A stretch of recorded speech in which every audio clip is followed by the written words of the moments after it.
Guru Gembul saat ini tengah menjadi trending lagi kayaknya ya guys. Ia yang sudah sangat ngetop dengan channel YouTube-nya yang memiliki lebih dari 1,3 juta subscriber menjadi makin ngetop akhir-akhir ini karena berbagai perdebatan yang ia ikuti baru-baru ini. Wabil khususnya yaitu debat yang terakhir yang dilaksanakan di kampus Universitas Indonesia UI Depok, yang mana Guru Gembul terlibat dalam sebuah perdebatan yang sangat panas dengan Ustadz Nuruddin. Yang menjadi topik perdebatan adalah sebuah hal yang sangat menarik, yaitu apakah akidah itu bisa diilmiahkan. Namun perdebatan tersebut juga kemudian mengerucut kepada mempertanyakan eksistensi atau keberadaan dari Tuhan itu sendiri, atau Tuhan dalam agama Islam ya, yang kita kenal sebagai Allah Subhanahu wa Ta'ala. Karena ramainya pemberitaan tentang debat antara Guru Gembul dan Ustadz Nuruddin tersebut, akhirnya saya pun menyempatkan diri untuk menontonnya secara utuh dari awal sampai akhir. Dalam debat itu, Guru Gembul dan juga Ustadz Nuruddin berbicara dengan sangat berapi-api ya guys, dengan penuh semangat. Semangat 45. Walaupun Guru Gembul belakangan mengakui bahwa ia sebenarnya tidak siap ya dengan format acara debat yang ternyata berlangsung seperti itu. Awalnya ia mengira ia diundang untuk acara ngobrol santai berbentuk podcast ya, bukan berbentuk perdebatan panas yang seperti yang akhirnya terjadi.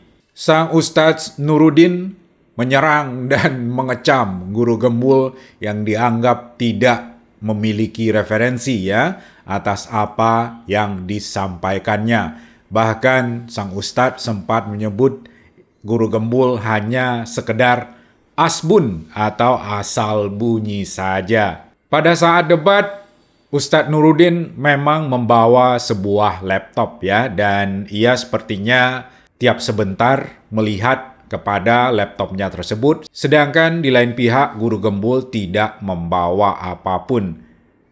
Mungkin ia bawa HP ya, tetapi ketika ia mencoba membuka HP-nya sewaktu debat tersebut, sepertinya tindakannya tersebut tidak begitu berkenan atau tidak diterima oleh para hadirin ya.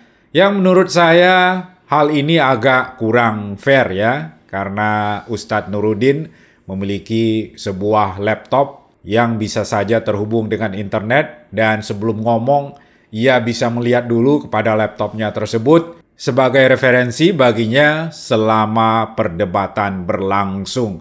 Sedangkan Guru Gembul hanya pakai tangan kosong ya. Seharusnya untuk lebih fairnya Guru Gembul juga membawa laptop ya. Jadi pertarungan dalam perdebatan tersebut bisa berlangsung dengan lebih seimbang. Saya tidak akan membahas tentang materi di dalam perdebatan tersebut ya guys di dalam video ini. Kalau Anda ingin saya membuat video khusus tentang materi-materi di dalam debat tersebut, silakan sampaikan di kolom komentar, dan mudah-mudahan saya bisa membuat video khusus tentang hal itu. Yang menjadi perhatian saya adalah sesudah debat yang berlangsung sangat panas tersebut, banyak orang beramai-ramai merujak Guru Gembul ya. Iya, saya juga ikut-ikutan mempergunakan istilah merujak yang cukup populer akhir-akhir ini. Sebuah kata yang dipergunakan bukan untuk meracik dan mencampur buah-buahan untuk dibikin rujak saja ya, tetapi juga dipergunakan untuk melukiskan seseorang yang diserang secara beramai-ramai sehingga ia menjadi tidak berkutik lagi. Dan sepertinya inilah yang terjadi dengan Guru Gembul. Ia menjadi viral sebagai seorang pecundang, seseorang yang dirujak oleh Ustadz Nuruddin dalam debat tersebut, dan para netizen pun serempak mengamininya.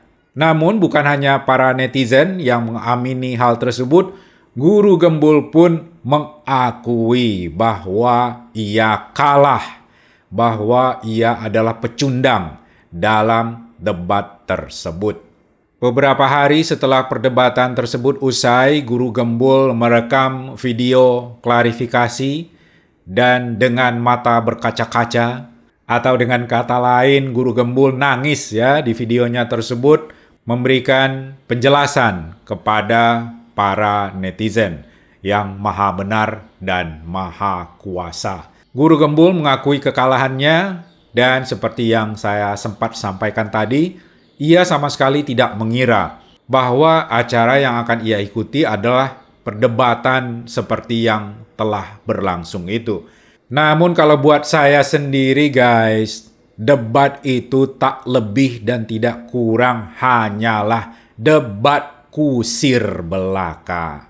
Walaupun mereka berdua, Guru Gembul dan Ustadz Nuruddin itu memiliki pijakan yang sama, yaitunya keimanan dan akidah, namun ada sedikit perbedaan cara pandang antara Guru Gembul dan Ustadz Nuruddin, yaitunya tentang apakah akidah tersebut bisa diilmiahkan.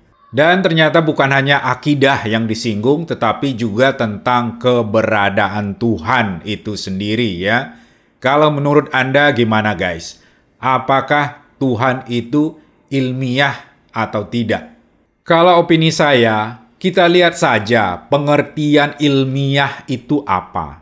Tanpa saya harus menyebutkannya di sini ya.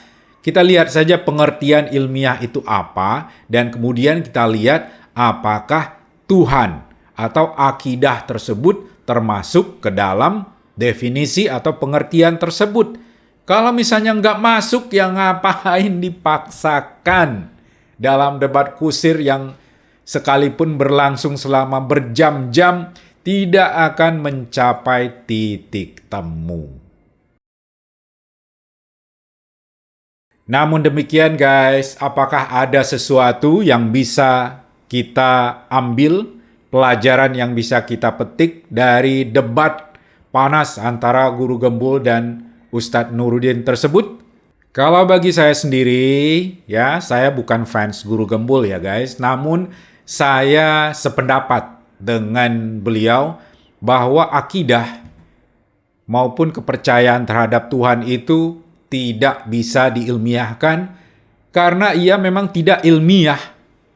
Ia bukanlah sains yang merupakan sesuatu yang berbeda dengan agama, dengan keimanan, dengan kepercayaan terhadap Tuhan yang Maha Esa. Dan sebenarnya keimanan tersebut memang tidak perlu diilmiahkan.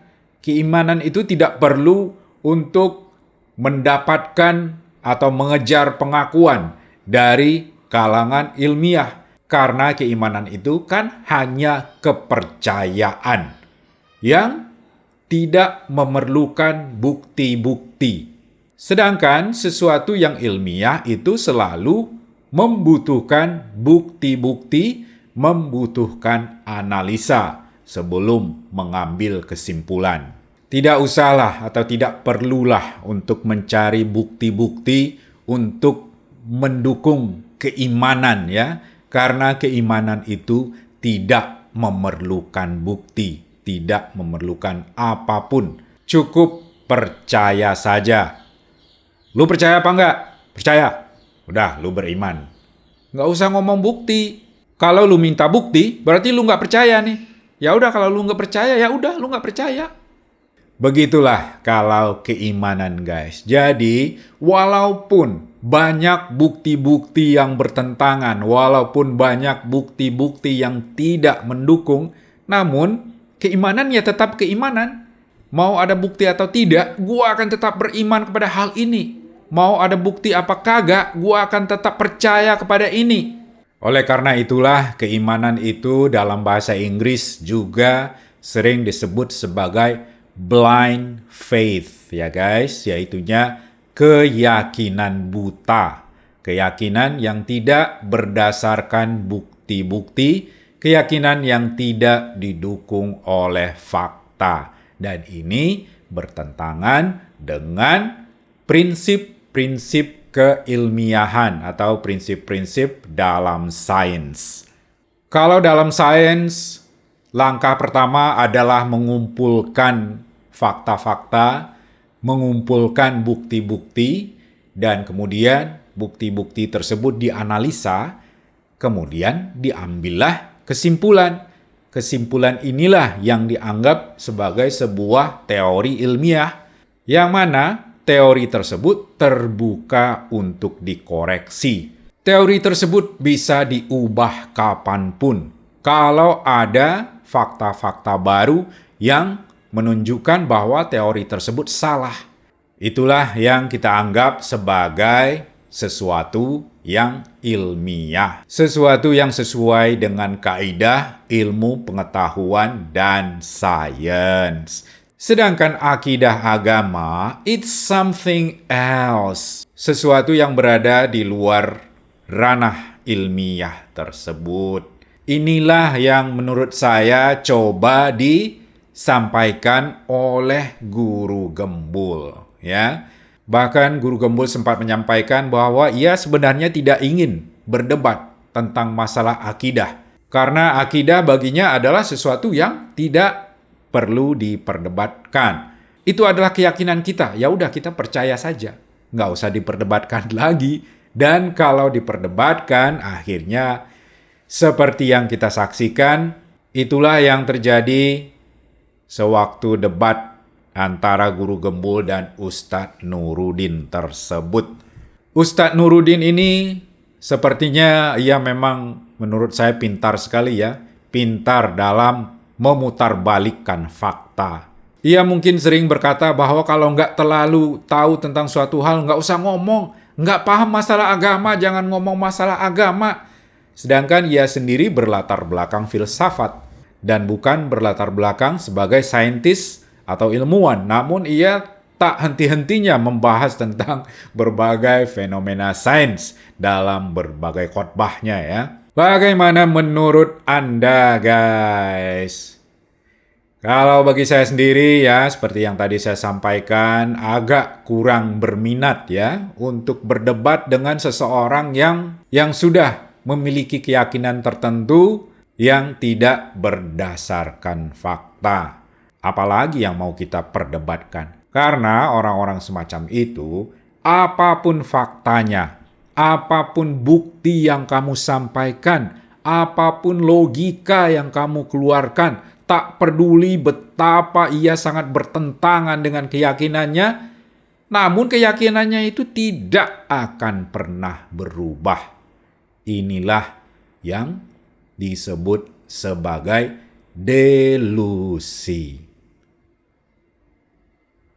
Demikianlah guys, terima kasih buat Anda yang telah menonton video ini. Jika Anda tidak berkeberatan, seperti biasa, saya mohon dukungannya berupa jempol, tanda like, serta jangan lupa untuk subscribe. Sampai jumpa pada kesempatan selanjutnya.